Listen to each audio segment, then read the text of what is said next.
My project has been focusing on making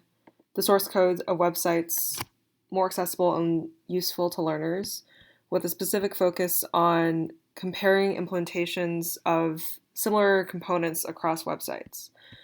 And what I've done so far here is I have a Node app that uses Cheerio.js and Phantom.js to grab the HTML of the similar component, the static navigation bar, across through websites, the New Yorker, NPR, and the New York Times, and uses CodeMirror for syntax highlighting and code folding, just so that learners can more easily sort of navigate the source code and collapse and show content relevant to them so that they can either, get as granular as they want in exploring how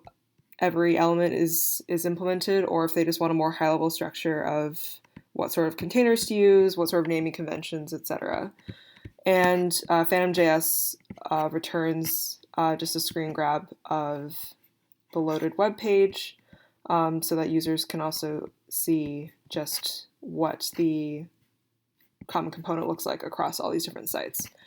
And I've started sort of just crunching some numbers on these implementations and sort of what we can glean from those. And immediately we can see, just in terms of pure number of lines of code, the New Yorker only uses 48 lines of code compared to the New York Times, which uses a whopping 3,500 lines of code just to implement this static navigation bar. Next steps include figuring out a more programmatic way to both identify common components across websites, because naming conventions are not very standardized across the web, and secondly, doing some smarter code folding so that repetitive elements sort of get hidden from and abstracted away from the front facing tool, so that learners don't have to sort of dig through duplicate code once they sort of understand what that's doing. But right away, we can not only see sort of the sheer amount of code taken to write, a pretty simple component,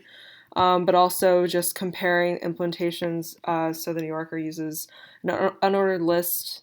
whereas NPR and the Times use divs as containers. And also we can see how the code across these websites are structured. The NPR comments theirs very, very well. And we can also see sort of common naming conventions across these sites as well. And so sort of extracting these things eventually will be more useful to learners.